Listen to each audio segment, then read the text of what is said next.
Haşid el-Kurdiyeti el-Erdoğani.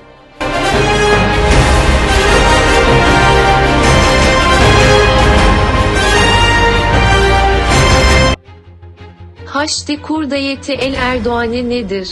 Arapça olan haşd kelimesi, kitlelerin bir araya gelmesi anlamına gelir. Bu kavram, daha çok Ansar al-Haşid gibi dini toplantılar için kullanılır. 22 Kasım 2014'te dönemin Türkiye Başbakanı Ahmet Davutoğlu, Kürdistan'ın güneyindeki Roj Peşmergelerin eğitim kampını ziyaret etti ve Kürdistan'daki Türk istihbarat görevlileri ve Peşmerç görevlileri tarafından karşılandı. Roj Peşmergeleri, İslami geçmişe sahip bir grup insandır. Grup, 2012 yılında Suriye Savaşı'na müdahale etmek üzere Kürdistan Demokrat Partisi (KDP) tarafından kuruldu.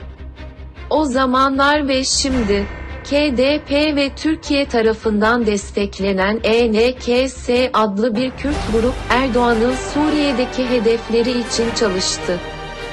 Davutoğlu'nun 2014 yılındaki Güney Kürdistan'ın Diana kampına yönelik ziyareti esnasında, Türk ordusunun, jandarmasının ve istihbarat elemanlarının peşmergeler eğittiği görülmüştür.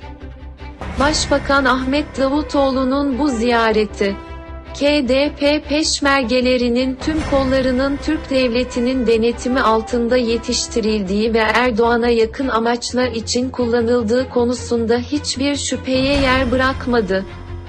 13 Nisan 2020'de Libya Ordu Sözcüsü Ahmed El-Masmari, savaşmak için Türkiye üzerinden Libya'ya gelen birkaç Kürt savaşçının yakalandığını duyurdu. Bu savaşçıların Roj Peşmergelerine ait olduğunu ve Irak Kürdistan'ında Türkiye'nin tarafında eğitimi aldıklarını söyledi. Daha önceki programlarımda ve yazılarımda, Kürt milliyetçiliğinin Kürt toplumunun üst sınıfları olan şeyhler tarafından karakterize edildiğinden çokça bahsetmiştim. Ubeydullah Nehri'den Mesud Barzani'ye Kürt hareketleri Nakşibendi şeyhlerinin ellerinde, Şeyh Mahmud ve Talabani hariç, şekillenmiştir.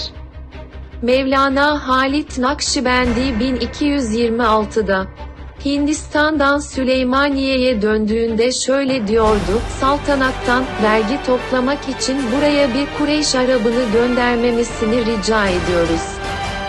Biz vergileri kendimiz toplayıp onlara göndeririz. Halit Nakşibendi'nin açıklaması, kendisini Kürdistan yöneticilerinin vekili olarak gören Kürt üst sınıfının mihenk taşı olarak görülebilir. Bu temelde Kürt şeyhlerinin nasıl düşündüklerini, ne zaman ve neden otoritelere karşı ayaklandığını veya taviz verdiklerini inceleyebiliriz.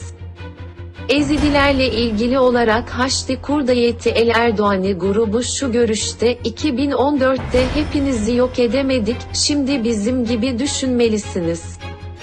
PKK ve Haçlı Şabi'yi kastederek düşman olarak gördüklerimizle ittifak yapmamalısınız.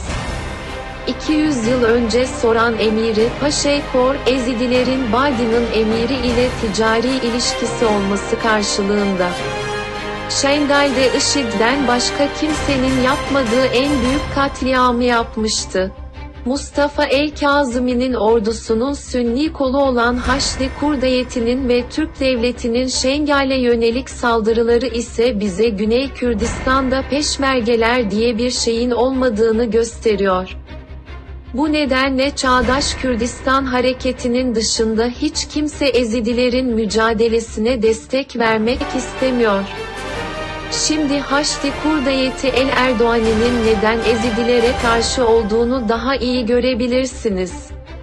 Erdoğan rejimi altındaki Türk Devleti'nin ve Haşd-i Kurdiyeti'nin, Şii Haçlı'ya karşı yaptığı propagandanın sadece bir tarafı doğrudur. Ama bu propagandayı yapanlar, aynaya bakıp kendilerinin nasıl Haşd-i Kurdi'nin gerçek yüzüne dönüştüklerini görmek istemiyorlar.